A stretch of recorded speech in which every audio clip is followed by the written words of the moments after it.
दोस्तों राधे राधे। तो कैसे हो आप लोग? आई होप कि आप लोग अच्छे होंगे। कोई टेंशन में तो नहीं ना है पढ़ाई को लेकर? अरे भाई टेंशन छोड़ दो, मेरे इस चैनल को सब्सक्राइब कर दो, आपका सारा टेंशन खत्म है। ठीक, तो आज हम लोग इस वीडियो में पढ़ने वाले हैं गवर्नर, गवर्नर जनरल और वायसराय, यानी भारत में ब्रिटिश शासन के दौरान जितने भी गवर्नर बने हैं, गवर्नर जनरल बने हैं, उसके बाद वायसराय बने हैं, इन सभी पदों का जो है कि परिवर्तन होते गया है, उन सभी को हम लोग देखने वाले हैं। ठीक ना? और इन महाशय लोगों के शासन के दौरान इन लोगों ने जो जो करतूते किए हैं, मतलब जो जो काम किया है, उसको हम लोग याद करेंगे। ठीक, तो आप लोग का काम क्या है, पूरी वीडियो में बने रहें और जो है कि इससे आपका पूरा कह सकते हैं कि आधुनिक इतिहास का रिवीजन हो जाएगा। ठीक, आधुनिक इतिहास का रिवीजन होने वाला है। तो चलिए आराम से बैठ जाइए और ध्यान से वीडियो को देखिए। ठीक ना? क्योंकि नजर हटी दुर्घटना घटी। तो क्या हम लोग पढ़ने वाले हैं? और एक चीज, वीडियो पसंद आती है तो वीडियो को लाइक जरूर करिएगा और दोस्तों के साथ भी शेयर कर दीजिए, ताकि हम लोग का परिवार जो है कि बहुत छोटा मोटा भी है, थोड़ा सा इसको बड़ा करो आप लोग। ठीक ना? ताकि हमको भी मोटिवेशन आए और आप लोगों के लिए और कुछ बड़ा और अच्छा करें। क्योंकि तुम आपका लाइक और आपका सब्सक्राइब ही हमारा मोटिवेशन है। आप लोग समझ नहीं सकते, एक लाइक मतलब एक एक लाइक से क्या मोटिवेशन आता है। ठीक ना? तो आप लाइक करने में कोई सोच विचार ना करिए। ठीक, अब देखिए, गवर्नर जनरल वायसराय, आप सभी को तो पता ही होगा, भारत में 1757 से जो है कि ब्रिटिश यानी अंग्रेजों का शासन शुरू हो जाता है, प्लासी के युद्ध के बाद से।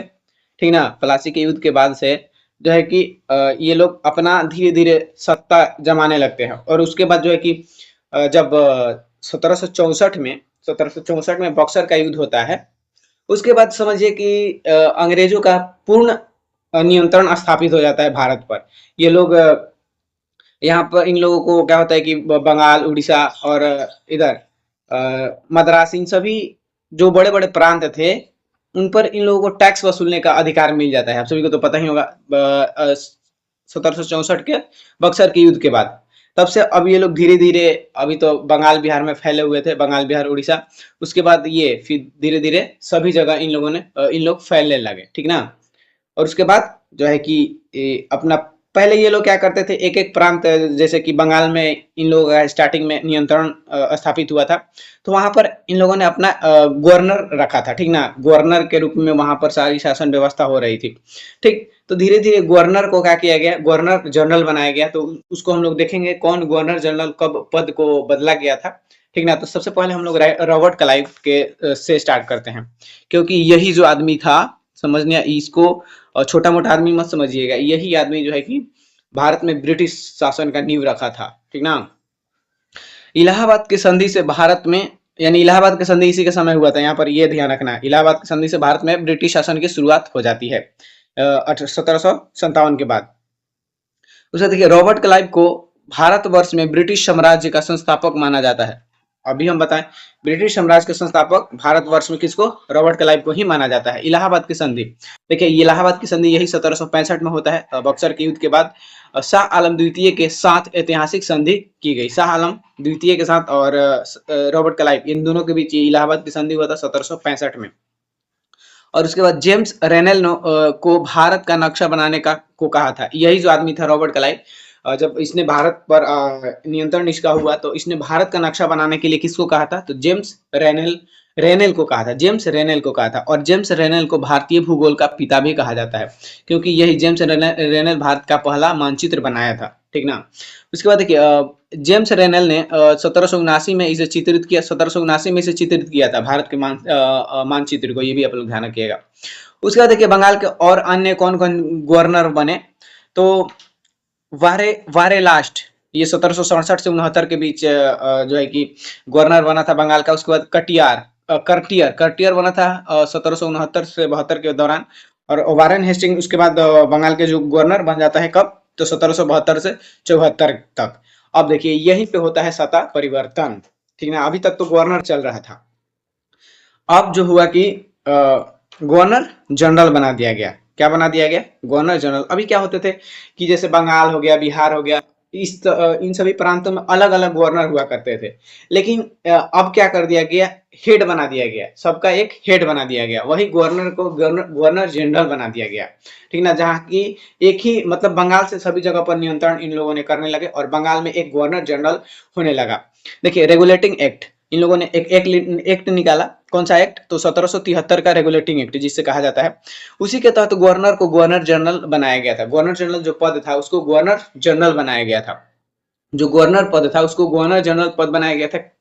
किस एक्ट के तहत? तो 1773 के रेगुलेटिंग एक्ट के तहत, ध्यान रखिएगा। उसके बाद देखिए निर्धारित कार्यकाल, गवर्नर जनरल का कार्यकाल भी 5 वर्ष तय किया गया। अब जब ये गवर्नर जनरल बना दिया गया पद को, तो क्या किया गया यहाँ पर, अब इन लोगों का कार्यकाल भी तय कर दिया गया कि 5 वर्ष कोई भी शासन कर, मतलब कि कोई भी गवर्नर जनरल बनता है तो वो 5 वर्ष तक शासन करेगा। मद्रास और बंबई दोनों प्रांतों के गवर्नर बंगाल के अधीन किए गए। जैसा कि मैंने बताया, जब जो भी प्रांत हो इन लोगों ने जीता था, उन लोग वहां पर अपना क्या रखते थे? गवर्नर रखते थे। अब क्या किए, सभी प्रांतों के गवर्नर को बंगाल के गवर्नर के अधीन कर दिए, बंगाल के गवर्नर के अधीन, और यही बंगाल का गवर्नर गवर्नर जनरल हो गया। और इसी इसके अनुसार जो है कि भारत का प्रथम गवर्नर जनरल कौन बना? तो वारेन हेस्टिंग।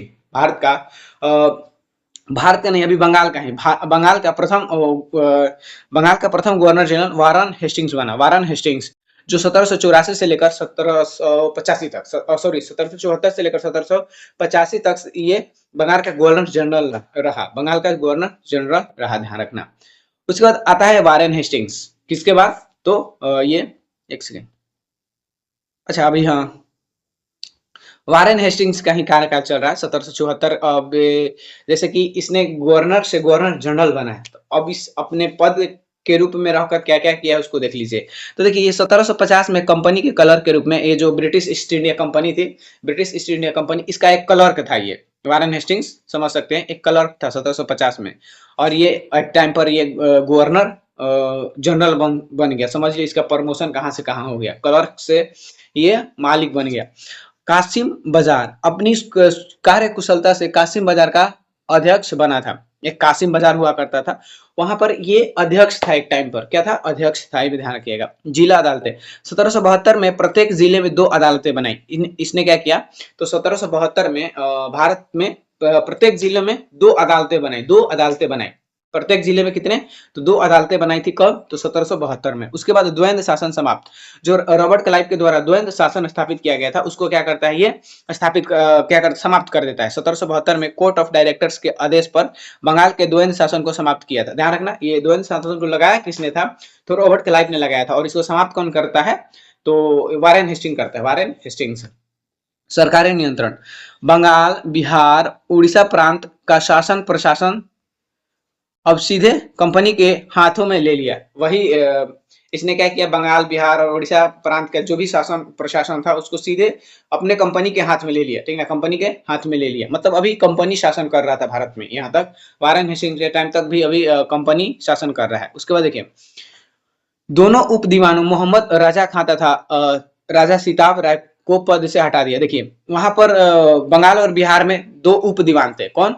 तो मोहम्मद राजा खां और राजा सिताब राय। ये राजा सिताब राय बिहार के जो है कि उप दीवान थे, और ये मोहम्मद राजा खां ये बंगाल के उप दीवान। इन दोनों को क्या कर दिया गया? इनका पद से हटा दिया गया, ठीक ना, और इसको अपने अधीन ले लिया वारेन हेस्टिंग्स।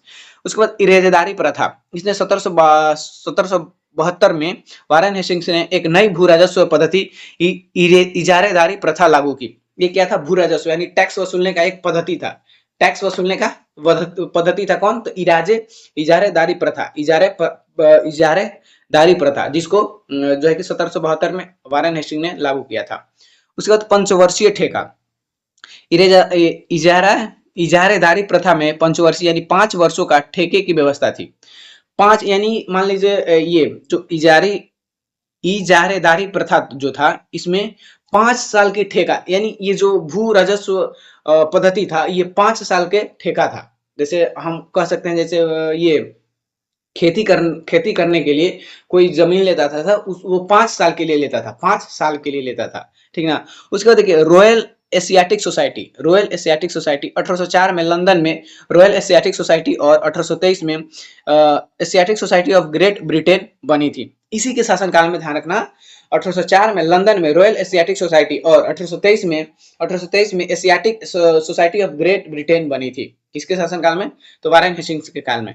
प्रथम समाचार पत्र, इसके समय में 1780 में जेम्स ऑगस्ट हिक्की ने भारत का पहला अखबार द बंगाल गजट निकाला था। देखिए यहाँ पर मोस्ट इंपोर्टेंट, यहाँ से ये क्वेश्चन आप लोग भी ध्यान रखना कि भारत का पहला अखबार कौन था? The Bengal gazette.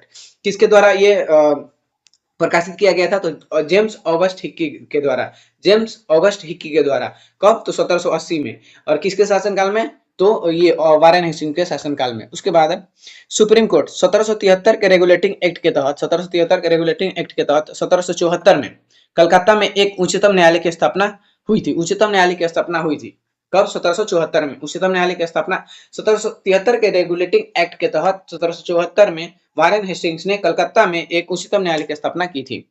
उसके बाद Elijah Impey, Calcutta supreme court का प्रथम मुख्य न्यायाधीश सर एलिजा इम्पे थे। ध्यान रखना, ये जो कलकत्ता में ये उच्चतम न्यायालय का स्थापना किया था, उसमें पहला जो न्यायाधीश बना था, मुख्य न्यायाधीश, उसका नाम था एलिजा इम्पे। Elijah Impey. उसके बाद इसी के समय में प्रथम आंग्ल मराठा युद्ध हुआ था। वारेन हेस्टिंग्स के समय में ही प्रथम आंग्ल मराठा युद्ध हुआ था। कब लड़ा गया था ये? तो 1785 और 82 के दौरान, मतलब ये सारे मराठा युद्ध जो 1775 से लेकर 1782 तक कई आंग्ल प्रथम, दूसरा, तीसरा जो मराठा युद्ध हुआ था, सभी इसी के शासनकाल में हुआ था। उसके बाद सालाबाई की संधि, प्रथम आंग्ल मराठा युद्ध का अंत 1782 में, 1782 की ईस्वी की सालाबाई की संधि से हुआ था। तो प्रथम आंग्ल मराठा युद्ध का ध्यान रखना, अंत जो हुआ था एक सेकेंड, प्रथम आंग्ल मराठा युद्ध, यानी ये जो प्रथम आंग्ल मराठा युद्ध 1775 से 82 तक चला था। हमको लगा कि ये ज्यादा समय हो जा रहा है, लेकिन नहीं, एक ही युद्ध जो प्रथम आंग्ल मराठा युद्ध था वही 1775 से 1782 तक चला था, और ये सालाबाई के संधि पर समाप्त हुआ था। सालाबाई के संधि पर समाप्त हुआ था। उसके बाद देखिए द्वितीय आंग्ल मैसूर युद्ध। द्वितीय आंग्ल मैसूर युद्ध, इसी के समय द्वितीय आंग्ल मैसूर युद्ध 1780-84 के बीच लड़ा गया था, और ये ध्यान रखना मैंगलोर की संधि से समाप्त हुआ था। द्वितीय आंग्ल मैसूर युद्ध का अंत 1784 की मैंगलोर की संधि से सीधे संधि से समाप्त हुआ। अब देखिए यहाँ पर जो ये क्वेश्चन दिया हुआ है मेन संधि से रिलेटेड है। जो ये आंग्ल युद्ध हुए हैं अंग्रेजों के साथ, जैसे मराठा युद्ध हो गया और मैसूर युद्ध, तो ये प्रथम आंग्ल मराठा युद्ध के बाद ही जो मराठा युद्ध है समाप्त हो जाता है। इसके समय में कौन से संधि पर? तो सालाबाई की संधि पर। और द्वितीय आंग्ल मैसूर युद्ध जो समाप्त हुआ था तो मंगलौर की संधि पर। तो यहाँ पर ये पूछ सकता है कि मंगलौर की संधि किसके शासनकाल में हुआ था और कौन से गवर्नर जनरल के शासनकाल में हुआ था, तो ये भी आप लोग ध्यान रखना। उसका देखिए east India act, east India act Warren Hastings के समय ही ब्रिटिश संसद द्वारा ईस्ट इंडिया एक्ट 1784 में पारित हुआ था। वारेन हेस्टिंग्स के समय ही ब्रिटिश संसद द्वारा ईस्ट इंडिया एक्ट 1784 में पारित हुआ था। ईस्ट इंडिया एक्ट 1784 में पारित हुआ था। कोलकाता मदरसा की स्थापना, ध्यान रखना, कोलकाता में मदरसा की स्थापना इसने करवाया था। कोलकाता में मदरसा की स्थापना वारेन हेस्टिंग्स ने करवाया था। उसके बाद आया कौन? तो sir John Macpherson. Sir John Macpherson 1785 से 86 तक इसका छोटा सा शासनकाल रहता है। ये सर जॉन मैकफर्सन का ये भी एक अस्थायी पद था। अच्छा, ये अस्थायी रूप से नहीं था, ठीक ना, अस्थायी पद था। इसे अस्थायी गवर्नर जनरल नियुक्त किया गया था। कौन? तो सर जॉन मैकफर्सन। तो आपको एक एक गवर्नर जनरल और एक एक वायसराय को पढ़ाएंगे, एक भी छोड़ेंगे नहीं, ठीक ना। बीच में जो बना है, जितना भी कम एक दिन के लिए बना हो, अस्थायी हो या फिर अस्थायी हो, सबको हम लोग पढ़ने वाले हैं। उसके बाद आए भाई साहब ये कर्नवालिस, ठीक ना, कर्नवालिस आते हैं अब, जो 1786 से लेकर 1793 तक ये गवर्नर जनरल बनते हैं। फिर एक बार ये 1805 में भी गवर्नर जनरल बनते हैं, 1786 से 1793 तक, और फिर एक बार और 1805 में भी ये गवर्नर जनरल बनते हैं। उसके बाद देख लीजिए इसने क्या किया, तो दरोगा प्रणाली की शुरुआत की। कौन? तो कर्नवालिस ने ही दरोगा प्रणाली की शुरुआत की। पुलिस व्यवस्था के लिए दरोगा प्रणाली की शुरुआत की। प्रशासनिक सेवाओं का, आज इसको प्रशासनिक सेवाओं का जनक, भारत में प्रशासनिक सेवाओं का जनक किसको कहा जाता है? तो कर्नवालिस को। कर्नवालिस को ध्यान रखना, प्रशासनिक सेवाओं का जनक, यानी दरोगा प्रणाली, पुलिस व्यवस्था इसी ने ही शुरू किया था। इसने कर्नवालिस कोड भी लाया था 1793 में। प्रसिद्ध कॉर्नवालिस कोड का भी निर्माण किया था। कॉर्नवालिस कोड का भी इसने 1793 में लाया था। तो मैंने इसका डेट पूछ सकता है कि कॉर्नवालिस कोड, कॉर्नवालिस कब निर्माण किया था, तो 1793 में।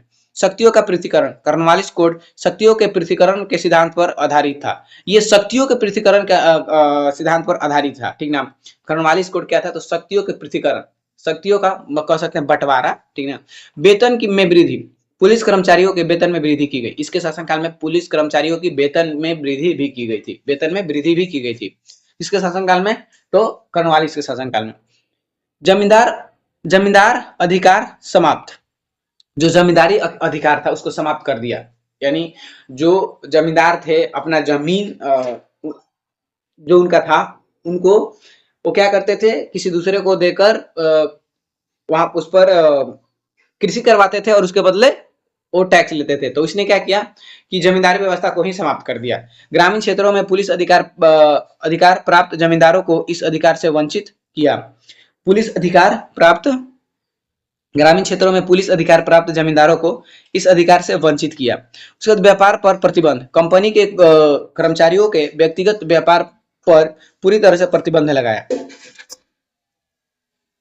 कंपनी के कर्मचारी के व्यक्तिगत, कंपनी के जो कर्मचारी थे उनके व्यक्तिगत व्यापार पर पूरी तरह से प्रतिबंध लगाया। यानी कि वो कोई व्यापार नहीं कर सकते, जो कंपनी के कर्मचारी हैं वो कोई किसी प्रकार के व्यापार नहीं कर सकते। उसके बाद भारतीयों के लिए सूबेदार, जमादार, मुंसिफ, सदर, अमीन या डिप्टी कलेक्टर सर्वोच्च पद थे। इसके शासनकाल में ध्यान रखना, भारतीयों के लिए सर्वोच्च पद कौन सा था, तो सूबेदार था, जमदार था, मुंसिफ था, सदर था, अमीन था या डिप्टी कलेक्टर। ये भारतीयों का सबसे ऊंचा पद था। अस्थाई बंदोबस्त, इसने अस्थाई बंदोबस्त लागू करता है कब, तो 1793 में। अस्थाई बंदोबस्त 1793 में लागू करता है, ध्यान रखना। और अस्थाई बंदोबस्त क्या था, तो जमींदारों को भू राजस्व, यानी जमींदारों को भू राजस्व का 90% भाग कंपनी को और 10% भाग अपने पास रखना होता था। जैसे देखिए इसमें क्या होता था, तो जमींदारों को 90% जो लोग, मतलब कि वो लोग जो टैक्स कलेक्ट करते थे उसका 90% भाग कंपनी को देते थे और 10% ही अपने पास रखते थे। 10% ही अपने पास रखते थे, बाकी 90% दे देते थे किसको, कंपनी को। और ये व्यवस्था अस्थायी बंदोबस्त के अंतर्गत ही था, ठीक है। अस्थायी बंदोबस्त के अंतर्गत ये व्यवस्था था, जिसको 1793 में कॉर्नवालिस ने लागू किया था। 1793 में कॉर्नवालिस ने लागू किया था। योजनाकार, अस्थायी बंदोबस्त की योजना जॉन सॉर ने बनाई थी। अच्छा, ये जो योजना था अस्थायी बंदोबस्त, इसको ये इस व्यक्ति ने बनाया था, जिसका नाम था जॉन सोर। जॉन सोर था ये। यह योजना बंगाल, बिहार, ओडिशा, बनारस और मद्रास के उत्तरी जिलों में लागू थी। यह जो अस्थायी बंदोबस्त की व्यवस्था थी, ध्यान रखना कहाँ कहाँ लागू था, तो बंगाल, बिहार, उड़ीसा, बनारस, मद्रास के उत्तरी जिलों में लागू थी। इसमें जमींदार भू राजस्व की दर तय करने के लिए पूरी तरह स्वतंत्र थे। अब देखिए ये व्यवस्था जो था, इसमें जमींदार जो किसानों से टैक्स लेते थे, तो टैक्स का दर मतलब कि दर को क्या तय करने के लिए स्वतंत्र थे। यानी वो अपने हिसाब से किसानों पर जो टैक्स लगाते थे उस पर दर तय कर सकते थे, बताओ। उसके बाद सूर्यास्त नियम, ये नियम क्या था, तो नियत तिथि पर राजस्व भुगतान करने पर जमींदार की जमींदारी नीलाम होती थी। इसमें क्या होता था, तो जैसे कि जमींदारों को एक टाइम दिया रहता था कि तुमको इस दिन में क्या करना है कि जो टैक्स कलेक्ट किए हो उसको ले आकर दे देना है तुमको। तो अगर सूर्यास्त से पहले नहीं लाए, मान लो जिस दिन तुमको ये टैक्स देना है, अगर सूर्यास्त से पहले नहीं लाए तो तुम्हारी जमींदारी खत्म, किसी और को जमींदारी दे दिया जाता था। उसके बाद अन्य व्यवस्थाएं, इसने भू राजस्व वसूलने के लिए अन्य 2 व्यवस्थाएं, जैसे रैयतवाड़ी और महालवाड़ी भी। इसी के समय में ध्यान रखना, रैयतवाड़ी और महालवाड़ी, रैयतवाड़ी और महालवाड़ी जो व्यवस्था था, ये इसी के समय में जो है कि लागू हुआ था। उसके बाद नागरिक सेवा का जनक, कॉर्नवालिस को भारत में नागरिक सेवा का जनक भी माना जाता है, ध्यान रखना, मोस्ट इंपोर्टेंट। कॉर्नवालिस का सारा ये जो कार्य है इसको आप लोग ध्यान रखना, इससे सारे प्रश्न पूछे जाते हैं, ठीक ना। तो जैसे कि इसके ही शासनकाल में अस्थायी बंदोबस्त लागू हुआ 1793 में। उसके बाद और क्या है कि भू राजस्व वसूलने की अन्य 2 व्यवस्था थी, रैयतवाड़ी और महालवाड़ी। और उसके बाद नागरिक सेवा का जनक भी कॉर्नवालिस को ही कहा जाता है। तो ये सारी चीजें आप लोग ध्यान रखना, कॉर्नवालिस वाला सारा चीज। अब आता है कौन, तो सर जॉन सोर। सर जॉन सोर नेक्स्ट गवर्नर जनरल बनता है। सर जॉन सोर नेक्स्ट गवर्नर जनरल बनता है। ये 1793 से लेकर 98 तक, 1793 से लेकर 1798 तक ये गवर्नर जनरल रहता है। इसने राज्यों के मामलों में हस्तक्षेप की नीति अपनाई। राज्यों के मामले में क्या, तो हस्तक्षेप की नीति अपनाई। और बंगाल नियम 21, इसके समय 1795 में बंगाल नियम 21 लागू हुआ।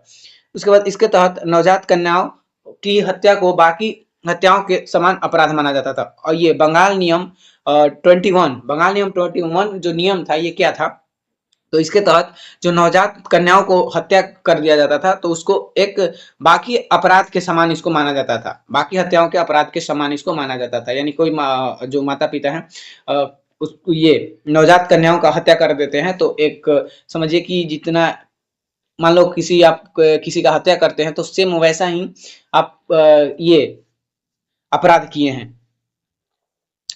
अब देखो इसके बाद इसका भी छोटा सा कार्यकाल रहा था, इसमें इसने अपने कार्यकाल में ऐसे इसका 5 साल कार्यकाल था लेकिन इसने कुछ उखाड़ नहीं पाया भारत में। अब आता है कौन, तो ब्लेजली।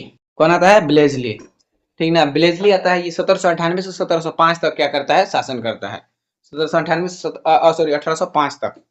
और इसने सहायक संधि की पद्धति शुरू की थी। सहायक संधि, इसने भारत में प्रसिद्ध सहायक संधि की पद्धति शुरू की थी। यानी क्या करता था, तो ये जैसे देखिए सबसे पहले सहायक संधि स्वीकार किया था हैदराबाद 1798 में। सबसे पहले सहायक संधि स्वीकार किया था कौन, तो हैदराबाद 1798 में। इसके अनुसार क्या होता था, तो जो सहायक संधि स्वीकार करता था उसको अंग्रेज क्या करते थे, अपना सेना उनके पास समझ सकते हो कि सुरक्षा के लिए रख देते थे। और सेना का जो खर्चा था वो हैदराबाद के जो राजा था वो सभी खर्चा उठाता था, ठीक ना। और जरूरत पड़ने पर ये सभी अब कहीं युद्ध करना होता था तो ये क्या करते थे, अपनी सेना को अपने पास बुला लेते थे। लेकिन यहाँ पर फायदा इन लोगों का ये होता था कि ये जो सेना रखते थे, मान लीजिए वो जो सेना भेजे हैं अन्य राज्य में, तो ब्रिटिश सेना होते थे, लेकिन उसका खर्चा कौन उठाता था, तो वह संबंधित राज्य जैसे कि हैदराबाद है। प्रथम प्रयोग ब्लेजली से पहले फ्रांसीसी गवर्नर डुप्ले ने सहायक संधि का प्रयोग किया था। देखिए सहायक संधि को प्रसिद्ध किया था ये ब्लेजली सहायक संधि को, लेकिन इसको शुरुआत किया था कौन, तो डुप्ले, ठीक ना। डुप्ले सहायक संधि का प्रयोग सबसे पहले डुप्ले ने ही किया था। और ये फ्रांसीसी गवर्नर था, डुप्ले जो था ये फ्रांसीसी गवर्नर था। उसके बाद मैसूर, दूसरा जो ये सहायक संधि स्वीकार करने वाला जो राज्य था, कौन था, मैसूर था। मैसूर। उसके बाद तंजौर ये देखिए हैदराबाद 1798 में सबसे पहले सहायक संधि स्वीकार किया था। तो ये भी क्वेश्चन पूछता है कि सबसे पहले से सहायक संधि स्वीकार करने वाला राज्य कौन था, तो हैदराबाद ध्यान रखना, हैदराबाद के निजाम। उसके बाद तंजौर अक्टूबर 1799 में सहायक संधि को स्वीकार करता है। और अवध 1801 में सहायक संधि को स्वीकार करता है। 1801 में सहायक संधि को स्वीकार करता है। उसके बाद पेशवा जो मराठा पेशवा थे, ये दिसंबर 1802 में सहायक संधि को स्वीकार करते हैं, दिसंबर 1802 में।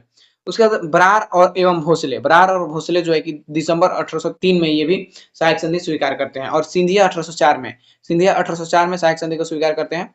और जोधपुर जयपुर मछेंद्री ये 1818 में, और जोधपुर जयपुर और मछेंद्री ये 1818 में। और बूंदी बीकानेर भरतपुर और 1818।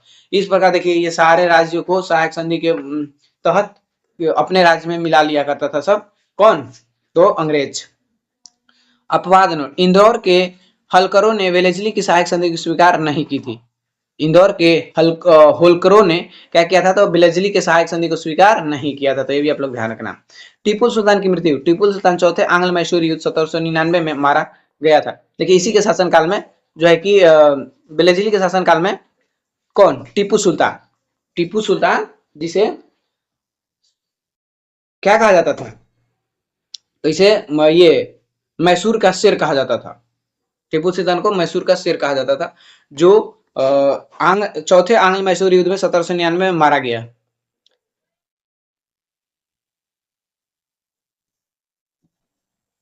सर जॉर्ज वारलो, अब आता है सर जॉर्ज वारलो। वेलेस्ली के बाद कौन आता है, सर जॉर्ज वारलो। ये 1805 से लेकर 1707 तक, ये भी इसका शासनकाल ज्यादा नहीं रहता है, बस 2 साल, ठीक ना। और इसके समय बेलोर विद्रोह हुआ था। बेलोर विद्रोह 1806 में बेलोर में हुई सिपाही विद्रोह इसके काल की महत्वपूर्ण घटना थी। तो जॉर्ज वार्लो के काल की सबसे महत्वपूर्ण घटना कौन थी, तो बेलोर विद्रोह। मिंटो प्रथम, उसके बाद आता है मिंटो प्रथम, ये 1807 से 1813 तक गवर्नर जनरल रहता है। 1807 से 1813 तक गवर्नर जनरल रहता है। और इसने इसी के काल में 25 अप्रैल 1809 को रणजीत सिंह और अंग्रेजों के बीच अमृतसर की संधि हुई थी।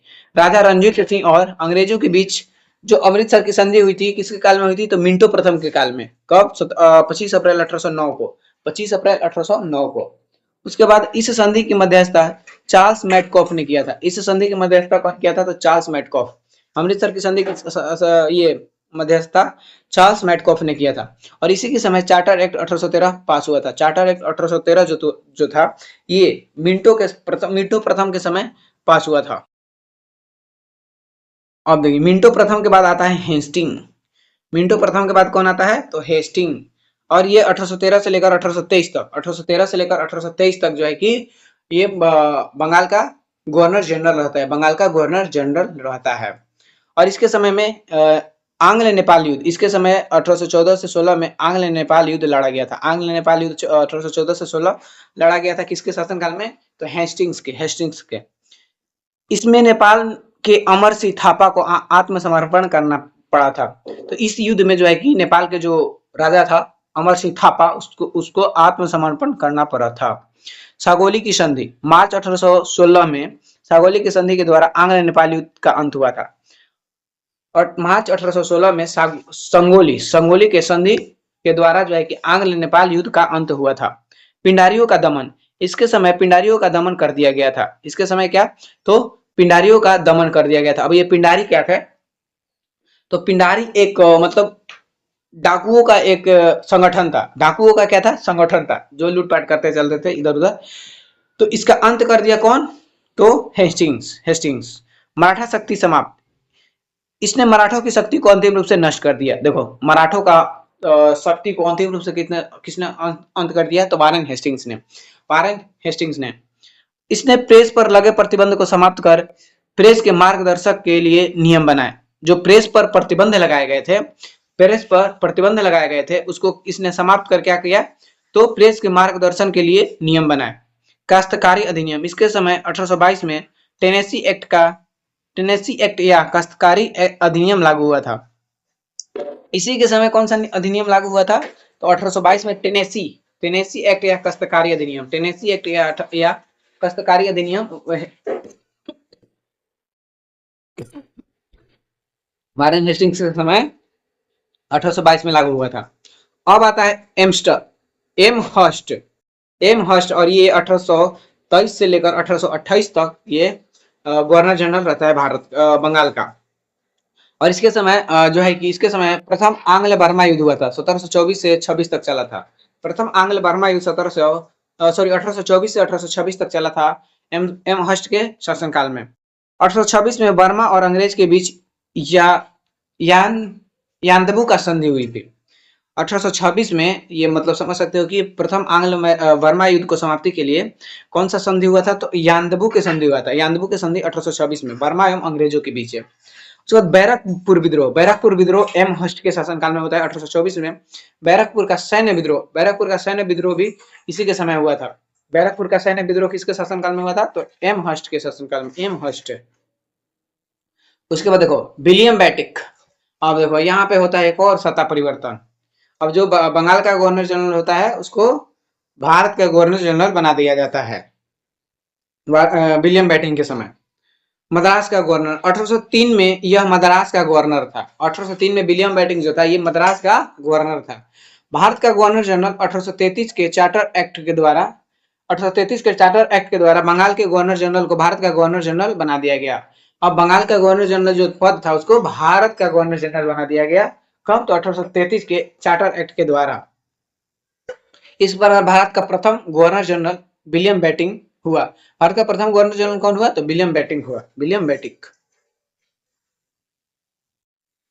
सती प्रथा का उन्मूलन राजा राम मोहन राय के सहयोग से बेंटिंग ने 1829 में सती प्रथा को समाप्त किया था। विलियम बेंटिंग ने आप सभी को पता होगा कि राजा राम मोहन राय के सहयोग से बेंटिंग ने 1829 में क्या समाप्त किया था? तो सती प्रथा को। ठगी प्रथा का अंत, बेंटिंग ने कर्नल श्रीमैन की सहायता से 1830 में ठगी प्रथा को भी समाप्त किया था। बेंटिंग ने ठगी प्रथा को भी समाप्त किया था। मेडिकल कॉलेज सन 1835 में बेंटिंग ने कलकत्ता मेडिकल कॉलेज की स्थापना की थी। बैटिंग ने 1835 में बैटिंग ने कलकत्ता मेडिकल कॉलेज की स्थापना की थी। उसके बाद है अंग्रेजी माध्यम। मैकाले की अनुशंसा पर अंग्रेजी को शिक्षा का माध्यम बनाया। भारत में जो है कि अंग्रेजी को शिक्षा का माध्यम किसने बनाया था? तो बेंटिंग ने। किसके अनुशंसा पर? तो मैकाले के अनुशंसा पर। उसके देखिए रियासतें हड़पी। बैटिंग ने 1831 में मैसूर तथा 1834 में पूर्व एवं मध्य कछार को हड़पा था। इसने कौन कौन से रियासत को हड़पा था? तो 1831 में मैसूर को तथा 1834 में पूर्व एवं मध्य कछार को इसने हड़पा था। उत्तरदायी पद। भारतीयों को ऊंचे पदों पर नियुक्त किया और उच्चतम पद सदर अमीन, जिसे 700 रुपए वेतन था। इसने भारतीय को ऊंचे पद पर भी नियुक्त किया। जो सबसे उच्चतम पद था सदर अमीन जिसका वेतन हुआ करता था 700 रुपए। भेदभाव का अंत। 1833 चार्टर एक्ट के द्वारा सरकारी सेवा में धर्म, जाति, रंग या जन्म के आधार पर भेदभाव बंद। भेदभाव का अंत कब किया इसने? तो 1833 के चार्टर एक्ट के द्वारा जाति, धर्म, जाति, रंग या जन्म के आधार पर जो भेदभाव किए जाते थे, इसने 1833 के चार्टर एक्ट के द्वारा समाप्त किया। देखिए अंग्रेज का यही सारा काम हमको थोड़ा बहुत मतलब जो किया है अच्छा लगता है। जैसे कि भेदभाव को समाप्त किया और ये सती प्रथा, ठगी प्रथा, ये जो भारत में कुप्रथाएं चल रही थी, इन लोगों ने समाप्त किया। जो बड़े बड़े राजा महाराजा नहीं कर पाए और ये लोग कर दिए। शिशु संरक्षण। इसने शिशु बालिका की हत्या पर पूरी तरह से प्रतिबंध लगा दिया। शिशु हत्या पर एक जो है कि पहले तो जो शिशु हत्या को एक अपराध माना जाता था, लेकिन इसने पूरी तरह से प्रतिबंध लगा दिया शिशु हत्या को जो है कि। और ये बालिका मेनली बालक को नहीं मारते थे, बालिका को मारते थे। तो ये सारे काम जो किए थे अंग्रेजों ने, बढ़िया काबिलिय तारीफ किए थे, लेकिन बाकी भारत को लूटा है उसके लिए तो माफ नहीं किया जाएगा। Charles Metcalfe. उसके बाद आता है कौन? तो चार्ल्स मैटकॉफ। कब? तो ये 1835 से 1836 ईस्वी तक। ये इसका भी जो है कि शासनकाल छोटा सा रहता है, 1 साल का। बैटिंग के बाद ये आता है चार्ल्स मैटकॉफ। और इसे प्रेस मुक्तिदाता, यानी इसने प्रेस के से नियंत्रण हटाया और इसलिए इसे भारतीय प्रेस का मुक्तिदाता भी कहते हैं। मोस्ट इंपॉर्टेंट, इससे ये जो पॉइंट दिया हुआ है ना, ये मोस्ट इंपॉर्टेंट है, यही हमेशा पूछा जाता है। भारतीय प्रेस का मुक्तिदाता किसे कहा जाता है? तो चार्ल्स मैटकॉफ को भारतीय प्रेस का मुक्तिदाता कहा जाता है। अब देखिए इसका तो छोटा सा शासन काल रहता है। उसके बाद आता है कौन? तो ऑकलैंड आता है 1736 से लेकर 1836 से लेकर 1842। ठीक ना? देखिए कहीं कहीं मैं 1700 बोल दे रहा हूँ, तो यहाँ पर लिखा हुआ है, उस पर गौर करिएगा। ठीक है ना? तो 1800 जहाँ होगा 1800 ही समझिएगा, निकल जा रहा है कभी कभी 1700। लेकिन 1836 से लेकर 1842 तक कौन रहता है? तो ऑकलैंड रहता है। ऑकलैंड। और इसके समय में प्रथम आंग्ल अफगान युद्ध हुआ था। इसके समय में प्रथम आंग्ल अफगान युद्ध हुआ था, जो 1838 से लेकर 1842 तक चला था, और जो ब्रिटिश की बड़ी विफलता रही। प्रथम आंग्ल अफगान युद्ध में जो है कि मतलब ब्रिटिश की कह सकते हो हार हुई थी, और इसने देश के में तीर्थ कर को समाप्त किया। ये ऑकलैंड जो था, जो तीर्थ करने के लिए कर लिए जाते थे, उसको समाप्त किया कौन? तो ऑकलैंड ने धार्मिक निधियों पर से सरकारी नियंत्रण पूरी तरह खत्म किया। यानी जो धार्मिक चीजें उस पर सरकारी नियंत्रण पूरी तरह खत्म कर दिया। जीटी रोड को मरम्मत। 1839 में कलकत्ता से दिल्ली तक ग्रैंड ट्रंक रोड यानी जीटी रोड की मरम्मत इसने करवाई। जिसने जो ये जीटी रोड को कौन बनवाया था? तो शेरशाह सूरी ने। उसका मरम्मत कौन करवाया? तो ऑकलैंड ने। शेरशाह सूरी के जीटी रोड का मरम्मत कौन करवाया? तो ऑकलैंड ने। उसके बाद विदेश में डॉक्टरी। ब्रिटिश संसद ने भारतीय छात्रों को डॉक्टरी की शिक्षा हेतु विदेश जाने की अनुमति दे दी, और ऑकलैंड के टाइम पे जो है कि ब्रिटिश छात्र को विदेश में डॉक्टर की शिक्षा लेने के लिए जाने का अनुमति दे दिया गया। और ऑकलैंड के बाद आते हैं भाई साहब जिनका नाम है एलिनबरो, और ये 1842 से लेकर 1844 तक भारत में शासन करते हैं। एलिनबरो भाई साहब 1842 में लेकर 1844 तक। उसके बाद इसके समय में ध्यान रखना, प्रथम आंग्ल अफगान युद्ध समाप्त हुआ था। प्रथम आंग्ल अफगान युद्ध जो है कि एलिनबरो के समय में समाप्त हुआ था। उसके बाद सिंध का विलय। अगस्त 1843 में सिंध को पूर्ण रूप से ब्रिटिश साम्राज्य में मिला लिया गया था। एलिनबरो के समय अगस्त 1843 में सिंध को पूर्ण रूप से ब्रिटिश साम्राज्य में मिला लिया गया था। दास प्रथा का उन्मूलन। 1843 के एक्ट 5 के द्वारा दास प्रथा यानी गुलामी का पूरी तरह से उन्मूलन किया गया। जो दास प्रथा आ रहा था, देखिए ये सारी चीजें कितना अच्छा काम किया है सब। गुलामी प्रथा को समाप्त कर दिया इन लोगों ने, 1843 में। लेकिन अब देखो, गुलामी प्रथा को तो समाप्त कर दिया था, लेकिन ये लोग भारत के गुलाम बना के रखे थे। यही चीज अच्छी नहीं लगती। चलो और आगे है क्या, तो रविवार की छुट्टी। अच्छा, तो ये जो अभी भी रविवार का छुट्टी जो हम लोग को मिलती है, ये इसकी शुरुआत भारत में कौन करवाया था, तो ये एलिनबरो है ना, हाँ एलिनबरो, एलिनबरो ने करवाया था। भारत में रविवार की छुट्टी की शुरुआत एलिनबरो ने 1843 से शुरू की थी। एलिनबरो ने 1843 से शुरू की थी। रविवार की छुट्टी की शुरुआत 1843 से एलिनबरो ने शुरू की थी। अब एलिनबरो के जाने के बाद आते हैं हार्डिंग। हार्डिंग जो 1844 से लेकर 1848 तक 1844 से लेकर 1848 तक जो है कि एलिनबरो सॉरी हार्डिंग रहता है, हार्डिंग।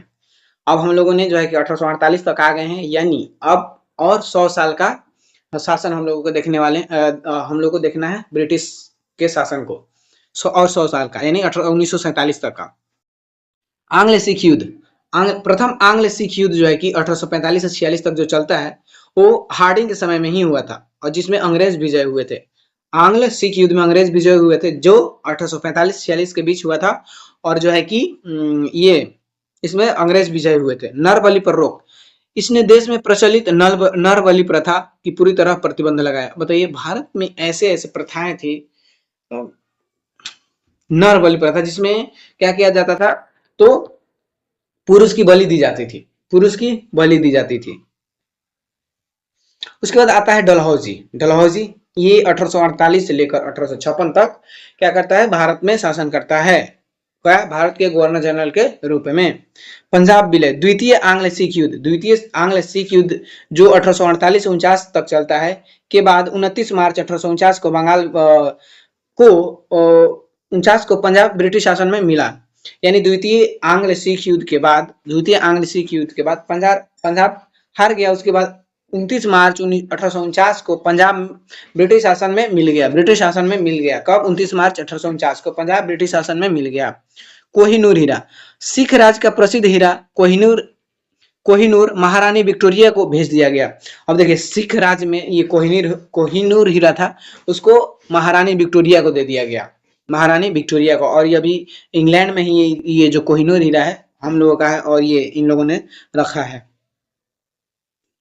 उसके बाद द्वितीय सिख युद्ध की लड़ाइयां। इस युद्ध के दौरान देखो, द्वितीय सिख युद्ध के बारे में थोड़ा सा हम लोग जान लेते हैं। तो इस युद्ध के दौरान जो युद्ध लड़े गए थे, रामनगर का युद्ध लड़ा गया था, जो 16 नवंबर 1848 को, 16 नवंबर, और ये अनिर्णित यानी इसका कोई निर्णय नहीं निकाला था कि इसमें कौन जीता कौन हारा, ठीक ना, रामनगर का युद्ध। उसके बाद चिलियावाला का युद्ध, चिलियावाला का युद्ध जो 13 जनवरी 1849 को लड़ा गया था, ये भी अनिर्णित यानी इसका भी कोई निर्णय नहीं निकला था। उसके बाद गुजरात का युद्ध जो 12 मार्च 1849 को हुआ था, चिनाब नदी के किनारे, और इसमें सिख बुरी तरह से हारे थे। 12 मार्च को हारने के बाद जो है कि 29 मार्च को ये भारत में मिल जाते हैं, पंजाब। उसके बाद देखिए, लोअर बर्मा विलय, द्वितीय आंग्ल बर्मा युद्ध के बाद, द्वितीय आंग्ल बर्मा युद्ध के बाद 1852 में 1852 में लोअर बर्मा और पिगू को मिला लिया गया। पिगू को जो है कि ब्रिटिश राज में मिला लिया गया। सिक्किम पर अधिकार, दो अंग्रेज डॉक्टरों के साथ दुर्व्यवहार का आरोप लगाकर, दो अंग्रेज डॉक्टरों के साथ दुर्व्यवहार का आरोप लगाकर 1850 ईस्वी में सिक्किम को हड़पा गया। 1850 के ईस्वी में क्या किया गया, तो सिक्किम को हड़पा गया। और भारत में रेलवे का जनक डलहौजी को ही माना जाता है। भारत में रेलवे का जनक कौन है, तो डलहौजी। भारत में रेलवे का जनक डलहौजी, भारत में रेलवे का जनक डलहौजी, ध्यान रखना। अब आते हैं कैनिंग साहब। यहाँ पर भी होता है सत्ता का परिवर्तन, ठीक ना। यहाँ पर क्या होता है, सत्ता परिवर्तन। 1856 से 1862 तक ये जो है कि शासन करते हैं, और ये भारत का प्रथम वायसराय, यानी जो भारत का गवर्नर जनरल पद था, अब उसको वायसराय बना दिया गया है। भारत का प्रथम वायसराय तथा अंतिम गवर्नर जनरल कौन है, तो कैनिंग है, कैनिंग। और इसी के समय जो हुआ था, इसके कार्यकाल में 1857 में ऐतिहासिक विद्रोह, 1857 की क्रांति हुआ था, 1857 की क्रांति। उच्च न्यायालय अधिनियम, वर्ष 1861 में उच्च न्यायालय अधिनियम बनाया गया। वर्ष 1961 में 1861 में उच्च न्यायालय अधिनियम बनाया गया। और रानी विक्टोरिया की उद्घोषणा 1858 के द्वारा व्यापक सिद्धांत को समाप्त कर दिया गया। व्यापक सिद्धांत को कब समाप्त किया गया था, तो 1858 को विक्टोरिया के उद्घोषणा के द्वारा ये व्यापक सिद्धांत को समाप्त कर दिया गया। और विधवा पुनर्विवाह अधिनियम जो है कि किसके शासनकाल में आया था, तो कैनिंग के शासनकाल में। 1856 में विधवा पुनर्विवाह अधिनियम लागू हुआ था। उसके बाद देखिए महालेखा परीक्षक के पद की स्थापना वर्ष 1858 में की गई थी। ये जो महालेखा परीक्षक हम लोग अभी भी देखते हैं अपने संविधान में, ये यहीं से लिया गया है, ठीक ना। तो इसकी शुरुआत जो हुई थी 1858 जो हुई थी, ध्यान रखना 1858 में। भारतीय दंड संहिता जो है कि 1860 में लागू किया गया था। 1860 में भारतीय दंड संहिता, भारत सरकार द्वारा भारतीय दंड संहिता का नाम परिवर्तन करके वर्तमान में भारतीय न्याय संहिता यानी बीएनएस कर दिया गया है। यही जो है ये भारतीय दंड संहिता का नाम बदलकर क्या कर दिया गया है, तो भारतीय न्याय संहिता, जो वर्तमान में है भारतीय न्याय संहिता बीएनएस। अब देखिए बंगाल किराया अधिनियम 1859 में बंगाल किराया यानी रेंट अधिनियम पारित हुआ था। किसके काल में, तो कैनिंग के काल में। बंगाल किराया अधिनियम कैनिंग के काल में। भारतीय परिषद अधिनियम 1861 यानी विभागीय प्रणाली, पोर्टफोलियो प्रणाली की शुरुआत हुई थी कैनिंग के समय। पोर्टफोलियो प्रणाली की शुरुआत कब हुई थी, तो 1861 में कैनिंग के समय। आय कर की शुरुआत यानी प्रयोगात्मक के आधार पर आय कर की शुरुआत की गई। किसके शासनकाल में, तो कैनिंग के शासनकाल में। डाक व्यवस्था में बदलाव, सैनिकों की निःशुल्क डाक व्यवस्था सुविधा समाप्त की गई। डाक व्यवस्था में क्या बदलाव किया गया, तो जो सैनिकों की निःशुल्क डाक व्यवस्था का सुविधा था उसको समाप्त कर दिया गया। निःशुल्क डाक व्यवस्था की सुविधा समाप्त कर दिया गया। उसके बाद जो है कि आते हैं अब एल्गिन प्रथम। ये 1862 से लेकर 1863 तक शासन करते हैं। एल्गिन प्रथम 1862 से 1863 तक एल्गिन प्रथम। बहावी आंदोलन, इसके समय बहावी आंदोलन का दमन किया गया था। बहावी आंदोलन का दमन किसके समय हुआ, मतलब कि बहावी आंदोलन एल्गिन प्रथम के समय इसको समाप्त कर दिया गया था, बहावी आंदोलन को। हाई कोर्ट की स्थापना वर्ष 1862 में बंबई, कलकत्ता और मद्रास हाई कोर्ट की स्थापना हुई थी। कुछ स्रोतों में 1865 बताया गया है, ध्यान रखना। 1862 में बंबई, कलकत्ता और मद्रास हाई कोर्ट की स्थापना हुई थी। 1862 में, कहीं कहीं 1865 में भी मिल जाता है, इसको भी आप लोग ध्यान रखना। तो 1862 या 65 ध्यान रखना। 1862 में बंबई, कोलकाता और मद्रास में हाई कोर्ट की स्थापना हुई थी। एल्गिन प्रथम के शासनकाल के दौरान वर्ष 1862 में बंबई, कलकत्ता और मद्रास, सबसे पहले ये 3 कोर्ट की स्थापना की गई थी। अब आते हैं जॉन लॉरेंस ये 1864 से लेकर 1869 तक शासन करते हैं। जॉन लॉरेंस 1864 से लेकर 1869 तक। भूटान युद्ध, इनके समय 1865 में भूटान युद्ध हुआ। 1865 में भूटान युद्ध हुआ। समुद्री टेलीग्राफ सेवा भारत व इंग्लैंड के बीच समुद्री टेलीग्राफ सेवा का प्रारंभ हुआ किसके शासनकाल में, तो जॉन लॉरेंस के समय। भारत व इंग्लैंड के बीच समुद्री टेलीग्राफ सेवा की शुरुआत जॉन लॉरेंस के समय। 1965 का भूटान युद्ध जॉन लॉरेंस के समय। हेनरी कैंपबेल की अध्यक्षता में अकाल समिति का गठन ओडिशा में हुआ था, जॉन लॉरेंस के समय। 1866 में इलाहाबाद कोर्ट की स्थापना हुई थी, जॉन लॉरेंस के समय। 1866 में इलाहाबाद हाई कोर्ट की स्थापना हुई थी, जॉन लॉरेंस के समय। अब आता है मेयो जिसका कार्यकाल रहता है 1869 से 72। प्रथम भारतीय गवर्नर जनरल था जिसकी हत्या उसके ऑफिस में एक अफगान जिसका नाम था शेर अली द्वारा अंडमान द्वीप में की गई थी। ये प्रथम गवर्नर जनरल था जिसकी हत्या ऑफिस में एक अफगान जिसका नाम था शेर अली द्वारा अंडमान द्वीप, आप सभी को पता ही होगा, ये अंडमान द्वीप में एक काला पानी का जेल था, सेलुलर जेल जिसे कहा जाता था, वहीं पर ये गया था घूमने। तो वहां पर एक अफगान द्वारा इसको क्या कर दिया गया जाता है, तो हत्या शेर अली के द्वारा।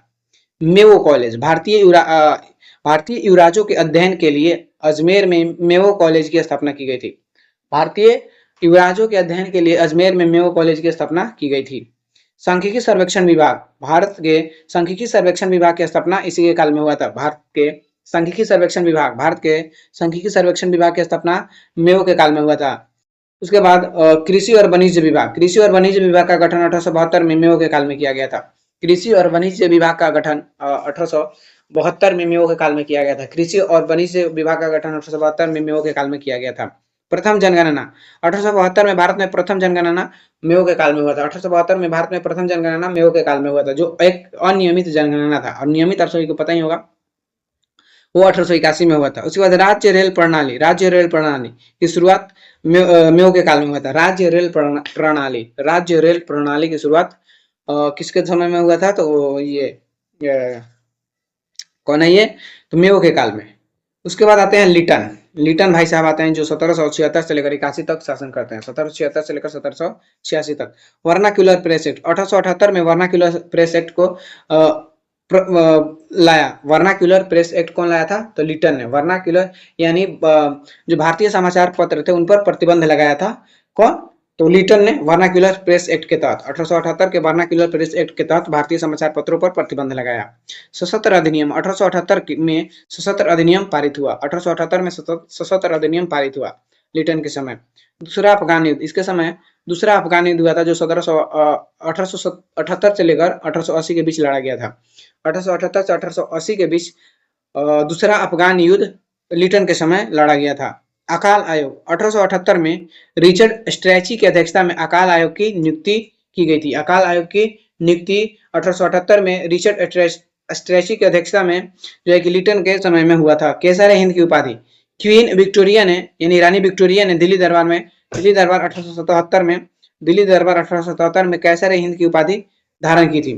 ध्यान रखना, इसको रानी विक्टोरिया को कैसर हिंद की उपाधि दिया गया था दिल्ली दरबार 1877 में। सिविल सेवा की आयु सीमा, लंदन में आयोजित होने वाली सिविल सेवा परीक्षा के लिए अधिकतम आयु 21 वर्ष से घटाकर 19 वर्ष कर दिया गया। लंदन में आयोजित होने वाली सिविल सेवा परीक्षा जो लंदन में आयोजित होती थी उसका जो आयु सीमा था उसको घटाकर 19 वर्ष कर दिया गया। जो पहले 21 वर्ष हुआ करता था उसको 19 वर्ष कर दिया गया इसके लिटन के काल में। अब लिटन जाते हैं तो आते हैं कौन? रिपन। लिटन के जाने के बाद रिपन आते हैं जो 1880 से लेकर 1884 तक जो है कि शासन करता है। 1880 से लेकर 1884 तक। नियमित जनगणना, पहली नियमित यानी दशकीय जनगणना 1881 में शुरू हुआ था रिपन के काल में। नियमित जनगणना जो 10 साल पर हमेशा होता है वो शुरुआत हुआ था रिपन के काल में 1881 से। उसके बाद प्रथम कारखाना अधिनियम 1881 में आया था। किसके समय में? तो रिपन के काल में। 1881 में प्रथम कारखाना अधिनियम। स्थानीय स्वशासन का जनक रिपन को ही माना जाता है। ध्यान रखना, स्थानीय स्वशासन की शुरुआत इसने किया था इसलिए स्थानीय स्वशासन का जनक रिपन को माना जाता है। इल्बर्ट बिल विवाद 1883-84 में प्रसिद्ध इल्बर्ट बिल विवाद हुआ था। इल्बर्ट बिल विवाद किसके समय में हुआ था? तो 1883-84 में रिपन के काल में हुआ था। भारत का उद्धारक फ्लोरेंस नाइटिंगेल द्वारा रिपन को भारत का उद्धारक उपाधि से सम्मानित किया गया। फ्लोरेंस नाइटिंगेल द्वारा रिपन को भारत के उद्धारक यानी भारत के लिए एक अच्छे नियम लाए थे, ठीक ना, इसलिए इसको भारत का उद्धारक कहा जाता है और ये फ्लोरेंस नाइटिंगेल द्वारा कहा गया था। शिक्षा आयोग सर विलियम हंटर की अध्यक्षता में 1882 में शिक्षा आयोग का गठन यानी हंटर कमीशन का गठन किया गया था। शिक्षा आयोग जिसका नाम था हंटर कमीशन। हंटर कमीशन का स्थापना किया गया था किसकी अध्यक्षता में? तो विलियम हंटर की अध्यक्षता में 1882 में वो रिपन के काल में।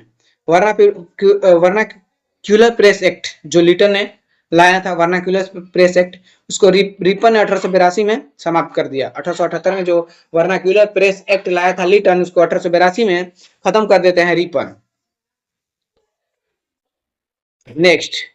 नेक्स्ट आए आप कौन? तो रिपन के जाने के बाद डफरिन आए। डफरिन जो 1884 से 1888 तक शासन किया। 1884 से 1888 तक। तीसरा आंग्ल बर्मा युद्ध इसी के समय में हुआ था। तो तृतीय आंग्ल बर्मा युद्ध, और बर्मा का अंतिम रूप से भारत में विलय कर लिया गया। इसी युद्ध के बाद भारत में बर्मा का विलय कर लिया गया। बर्मा को भारत में विलय कर लिया गया तृतीय आंग्ल बर्मा युद्ध के समय। भारतीय राष्ट्रीय कांग्रेस की स्थापना 28 दिसंबर 1885 में किसके काल में हुआ था? डफरिन के काल में। मोस्ट इंपोर्टेंट पूछता है कि किस वायसराय के शासनकाल में कांग्रेस का स्थापना हुआ था? तो डफरिन के समय में। और ध्यान रखना 28 दिसंबर 1885 को बंगाल काश्तकारी अधिनियम 1885 में ध्यान रखना किसके समय पारित हुआ था? तो डफरिन के समय। अल्पसंख्यक प्रतिनिधित्व, डफरिन ने कांग्रेस की मुट्ठी भर लोगों का प्रतिनिधित्व करने वाला संस्था कहा था। ध्यान रखना, इस डफरिन क्या कहा था? तो कांग्रेस को मुट्ठी भर लोगों का प्रतिनिधित्व करने वाला संस्था कहा था। मुट्ठी भर लोगों का प्रतिनिधित्व करने वाला संस्था कहा था। इलाहाबाद विश्वविद्यालय, इसके समय 1887 में इलाहाबाद विश्वविद्यालय की स्थापना की गई थी। इसके समय 1887 में इलाहाबाद विश्वविद्यालय की स्थापना की गई थी। किसके समय? तो डफरिन के समय। अब डफरिन भाई साहब गए तो लैंसडाउन आए। ये 1888 से 1894 तक शासन किए। लैंसडाउन।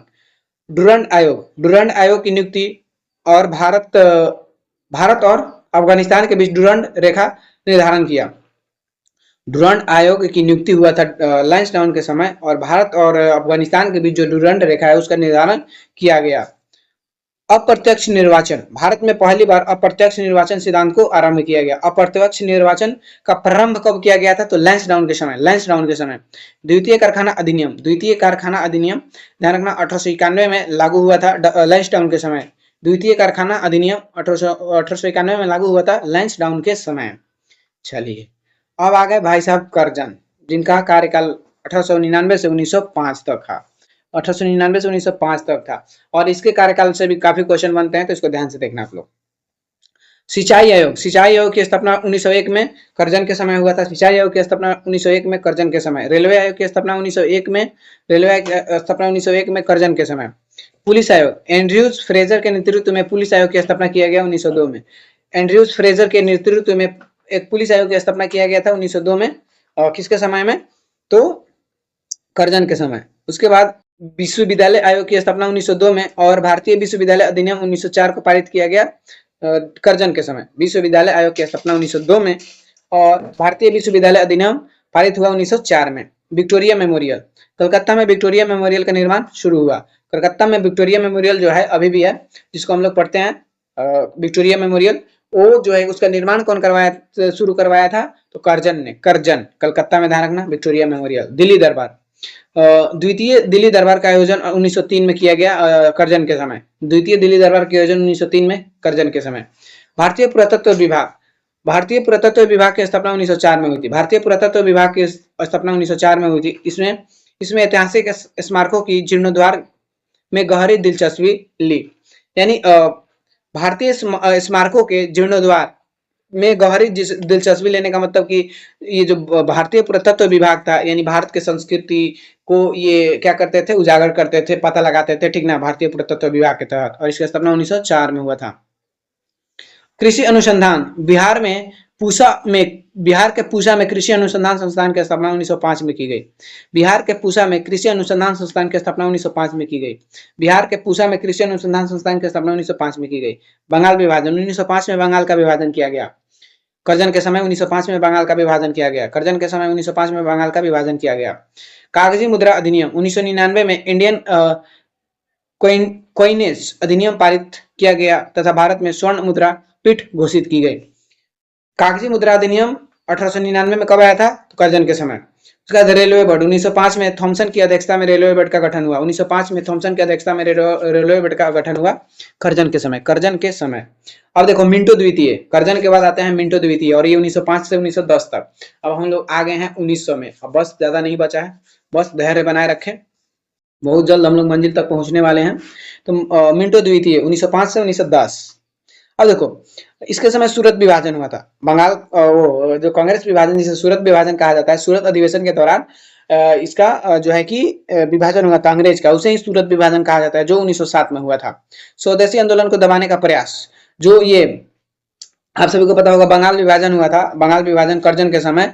तो जब उस बंगाल विभाजन के बाद भारतीय द्वारा स्वदेशी आंदोलन की शुरुआत की गई, तो उस स्वदेशी आंदोलन को दबाने का प्रयास मिंटो द्वितीय के काल में हुआ था। और मार्ले मिंटो सुधार अधिनियम 1909 पारित हुआ था, किसके तहत, किसके समय? तो मिंटो द्वितीय के समय। मार्ले मिंटो सुधार 1909 पारित हुआ था मिंटो द्वितीय के समय। मार्ले मिंटो सुधार 1909 में, इसका डेट हमेशा पूछता है, डेट ध्यान रखना। मार्ले मिंटो सुधार पूछेगा कब पारित हुआ था, तो 1909 में। उसके बाद मुस्लिम लीग की स्थापना 1906 में ढाका में आगा खां एवं सलीमुल्लाह खां द्वारा मुस्लिम लीग की स्थापना किया गया था। 1906 में ढाका में जो बांग्लादेश का भी राजधानी आप सभी को पता होगा, आगा खां एवं सलीमुल्लाह खां के द्वारा मिंटो द्वितीय के शासनकाल में किया गया था मुस्लिम लीग का स्थापना। अब आते हैं हार्डिंग द्वितीय, और ये 1910 से 1916 तक शासन करते हैं। 1910 से 1916 तक हार्डिंग द्वितीय। बंगाल विभाजन का रद्द, मतलब बंगाल विभाजन का रद्द होता है हार्डिंग द्वितीय के समय। बंगाल विभाजन का रद्द 1911 में होता है। बंगाल विभाजन रद्द 1911 में। भारत की राजधानी कलकत्ता से दिल्ली स्थानांतरित करने की घोषणा 1911 में की गई। भारत की राजधानी कलकत्ता से कहाँ तक स्थानांतरित करने की घोषणा की गई? तो दिल्ली। कब की गई? तो 1911 में। किसके काल में? तो हार्डिंग द्वितीय। चलो अब क्या है, तो दिल्ली में तृतीय राजाज्ञ का आयोजन हुआ। दिल्ली यानी दिल्ली दरबार का आयोजन हुआ था। द्वितीय हार्डिंग के समय 1911 में ही दिल्ली दरबार का आयोजन हुआ था। 1911 में नए राज्यों का निर्माण 1912 में बिहार और उड़ीसा नए राज्य का निर्माण हुआ था। बिहार और उड़ीसा नए राज्य का निर्माण 1912 में हुआ था हार्डिंग द्वितीय के समय। हिंदू महासभा 1915 में मदन मोहन मालवीय द्वारा हिंदू महासभा का गठन किया गया। 1915 में मदन मोहन मालवीय द्वारा हिंदू महासभा का गठन किया गया। उसके बाद देखिए चेम्सफोर्ड उसके बाद आते हैं हार्डिंग द्वितीय के बाद चेम्सफोर्ड 1916 से 21 1916 से लेकर 1921 तक।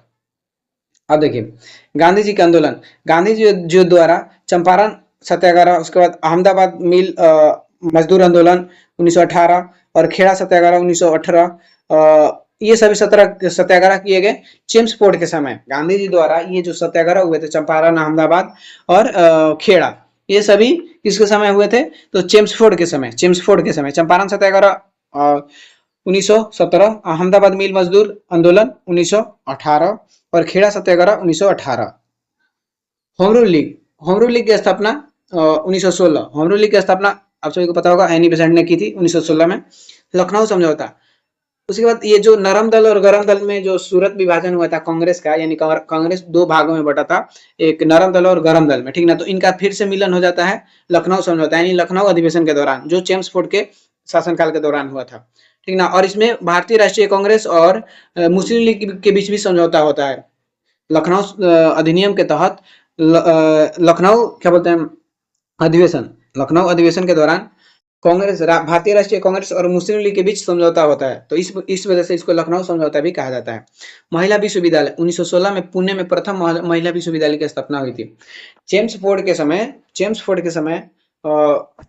1916 में पुणे में प्रथम महिला विश्वविद्यालय की स्थापना हुई थी। रॉलेट एक्ट 1919 का रॉलेट एक्ट पारित हुआ था, जिसे काला कानून कहा जाता है। और इसी एक्ट के बाद आप सभी को पता होगा जलियांवाला बाग हत्याकांड हुआ था 13 अप्रैल 1919 को। जलियांवाला बाग हत्याकांड 1919 को 13 अप्रैल 1919 को।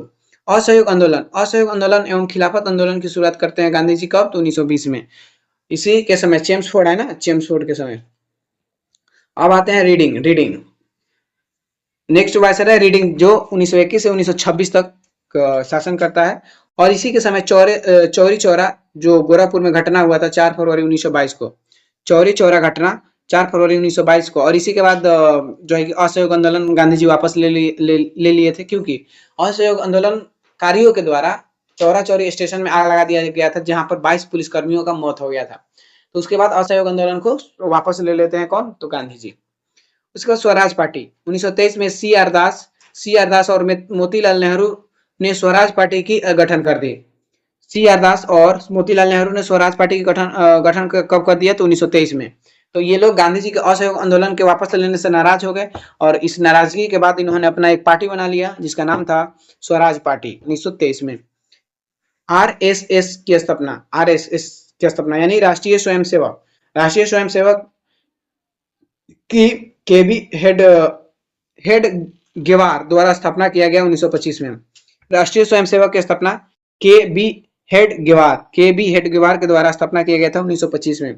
आईसीएस परीक्षा, भारत और इंग्लैंड में एक साथ आईसीएस परीक्षा का आयोजन शुरू हुआ था। आईसीएस परीक्षा का शुरुआत कब हुआ था? तो रीडिंग के समय, ध्यान रखना, रीडिंग के समय। यहूदी वायसराय, रीडिंग सभी वायसरायों में एकमात्र यहूदी वायसराय था, ठीक है। यहूदी धर्म का मतलब व्यक्ति था यहूदी। मोपला विद्रोह 1921 में केरल में मोपला विद्रोह हुआ था, किसके समय में? तो रीडिंग के समय। 1921 में मोपला विद्रोह रीडिंग के समय में हुआ था, रीडिंग के समय। अब रीडिंग के बाद आते हैं इरविन, जो 1926 से 1931 तक। इरविन 1926 से 1931 तक। साइमन कमीशन जो है कि भारत आगमन होता है साइमन कमीशन का इरविन के समय 1928 में। साइमन कमीशन का भारत में आगमन 1928 में इरविन के समय। उसके बाद हरकोट बटलर भारतीय राज्य आयोग 1927 में का गठन। हरकोट बटलर भारतीय राज्य आयोग का गठन 1927 में। बटलर समिति के द्वारा मतलब इस बटलर समिति के कहने पर हरकोट बटलर भारतीय राज्य आयोग का गठन किया गया 1927 में। लाहौर सत्र 1929 में पूर्ण स्वराज की घोषणा की गई। जो लाहौर अधिवेशन था 1929 में हुआ था, कांग्रेस का लाहौर अधिवेशन 1929, जो इरविन के समय हुआ था, और इसमें पूर्ण स्वराज की घोषणा की गई, पूर्ण स्वराज की घोषणा की। क्वेश्चन पूछता है कि पूर्ण स्वराज की घोषणा किस अधिवेशन में किया गया था, तो लाहौर अधिवेशन। कब किया गया था, तो 1929। सविनय अवज्ञा आंदोलन, सविनय अवज्ञा आंदोलन और दांडी मार्च की शुभारंभ 1930 में हुआ था, इरविन के समय, गांधी जी के द्वारा। गोलमेज सम्मेलन, प्रथम गोलमेज सम्मेलन का आयोजन 1930 में इरविन के समय। गांधी इरविन समझौता, गांधी और इरविन समझौता जो होता है, जिसे गांधी इरविन पैक्ट कहा जाता है, और ये 1931 में हुआ था, ठीक ना। गांधी इरविन पैक्ट हस्ताक्षरित, यानी गांधी और इरविन पैक्ट पर हस्ताक्षर कब हुआ था, तो 1931 में, जिसे गांधी इरविन समझौता कहा जाता है। और इसी समझौते के बाद गांधी जी गोलमेज सम्मेलन में भाग लेने के लिए माने थे, और द्वितीय गोलमेज सम्मेलन में ये भाग लिए थे। अब इरविन के बाद आते हैं बिलिंगडन, और ये 1931 से 1936 तक भारत में शासन करते हैं, 1931 से 1936 तक। और इसके समय द्वितीय एवं तृतीय गोलमेज सम्मेलन का आयोजन हुआ था। इसके समय द्वितीय एवं तृतीय गोलमेज सम्मेलन का आयोजन हुआ था। सांप्रदायिक पंचाट 1932 की घोषणा की गई थी। सांप्रदायिक पंचाट 1932 की घोषणा बिलिंगडन के समय घोषणा की गई थी।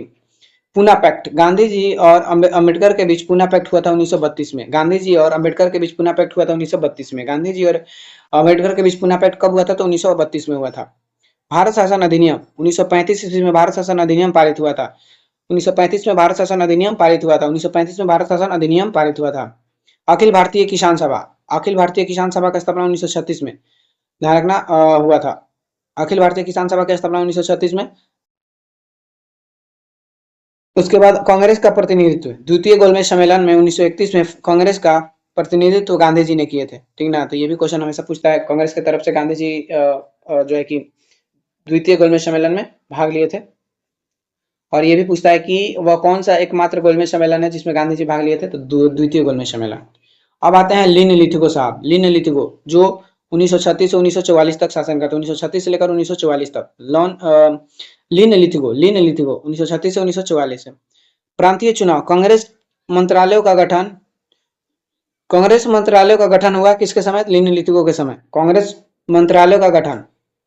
उसका द्वितीय विश्व युद्ध का आरंभ 1939 में हुआ। प्रथम विश्व युद्ध आप सभी को पता होगा 1914 से 1918 के बीच चला था, और जो द्वितीय विश्व युद्ध हुआ था ये 1939 से शुरू हुआ था और 1945 तक चला था। मुस्लिम लीग द्वारा मुक्ति दिवस 22 दिसंबर 1939 को मनाया गया, लिन लिथिगो के समय। मुस्लिम लीग द्वारा मुक्ति दिवस 22 दिसंबर को मनाया गया, कब, तो लिन लिथिगो के समय। फॉरवर्ड ब्लॉक की स्थापना, कांग्रेस के अध्यक्ष पद को त्याग कर सुभाष चंद्र बोस ने इस्तीफा देकर 1939 में फॉरवर्ड ब्लॉक की स्थापना की। आप सभी को पता ही होगा, कांग्रेस के अध्यक्ष पद को लेकर सुभाष चंद्र बोस और गांधी जी के प्रतिनिधि के बीच जो है कि विवाद हो गया था। गांधी जी अपना जो कैंडिडेट थे उनको बनाना चाहते थे, और ये चुना गया था अध्यक्ष इनको, सुभाष चंद्र बोस को। तो यहाँ पर अध्यक्ष पद को लेकर विवाद हो जाता है। उसके बाद जो है कि इस्तीफा दे देते हैं सुभाष चंद्र बोस, और ये 1939 में फॉरवर्ड ब्लॉक की स्थापना कर देते हैं। क्रिप्स मिशन जो है कि भारत आया था 22 मार्च 1942 को, लिन लिथिगो के समय। क्रिप्स मिशन भारत आया था 22 मार्च 1942 को, लिन लिथिगो के समय। भारत छोड़ो आंदोलन की शुरुआत हुई थी गांधी जी के द्वारा लिन लिथिगो के समय 1942 में। भारत छोड़ो आंदोलन की शुरुआत 1942 में। उसका लिन लिथिगो के बाद कौन आता है, तो बेबेल, ये 1944 से 1947 तक, बेबेल 1944 से लेकर 1947 तक शासन करता है। और देखिए बेबेल योजना और शिमला सम्मेलन 1945 हुआ था। बेबेल योजना कब आया था, तो ये बेबेल के समय, और शिमला सम्मेलन 1945 में, ये दोनों 1945 में। कैबिनेट मिशन 1946 में भारत आया था बेबेल के समय। कैबिनेट मिशन 1946 में भारत आया था बेबेल के समय। उसके बाद नौसेना विद्रोह 1946 में हुआ था, नौसेना विद्रोह 1946 में, नौसेना विद्रोह 1946 में। ये लोग आप लोग डेट ध्यान रखना, ये डेट जो है कि बढ़ते क्रम में पूछ लेता है कभी कभी। 6 दिसंबर 1946 में संविधान सभा का गठन हुआ था। बेबेल के समय 6 दिसंबर 1946 में संविधान सभा का गठन हुआ था, और यही संविधान सभा जो है कि भारत का संविधान बनाया था। अंतरिम सरकार की स्थापना 1946 में, अंतरिम सरकार की स्थापना 1946 में की गई थी बेबेल के समय। मुस्लिम लीग द्वारा प्रत्यक्ष कार्रवाई दिवस मनाया गया था, 1946 में बेबेल के समय। मुस्लिम लीग द्वारा प्रत्यक्ष कार्रवाई दिवस मनाया गया था 1946 में बेबेल के समय। INA मुकदमा, आजाद हिंद फौज के लिए सैनिकों पर मुकदमा 1945 में लाल किले पर चलाया गया था। आजाद हिंद फौज के सैनिकों द्वारा सैनिकों पर मुकदमा, आजाद हिंद के सैनिकों पर मुकदमा 1945 में लाल किले में चलाया गया था। इसके समय, तो बेबेल के समय। अब देखिए माउंटबेटन, ये भारत का अंतिम ब्रिटिश क्या बोलते हैं वायसराय था। भारत का अंतिम ब्रिटिश गवर्नर जनरल या वायसराय कौन था, तो माउंटबेटन था। और ये 1947 से 1948 तक जो है कि भारत का वायसराय रहता है। और यह स्वतंत्र भारत के प्रथम, हाँ, जब ये 1947 में आप सभी को पता होगा भारत को आज़ादी मिल चुकी थी, तो इस वजह से इसे स्वतंत्र भारत का अंतिम अंग्रेज गवर्नर जनरल किसे कहा जाता है, तो माउंटबेटन को। माउंटबेटन प्लान 3 जून 1947 को, और इसी योजना की घोषणा हुई थी 3 जून 1947 को माउंटबेटन प्लान की घोषणा हुई थी। माउंटबेटन प्लान की घोषणा हुई थी।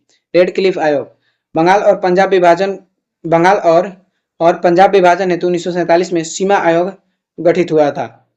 और गांधी जी की हत्या, गांधी जी की हत्या जो है कि आप सभी को पता होगा 30 जनवरी 1948 को हुआ था। और इस समय भारत का वायसराय यही था, माउंटबेटन।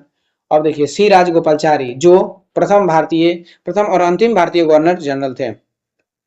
स्वतंत्र भारत के प्रथम तथा अंतिम भारतीय गवर्नर जनरल सी राजगोपालचारी, ये 1948-1950 तक ये भारत के अंतिम भारतीय गवर्नर जनरल और प्रथम भारतीय गवर्नर जनरल थे।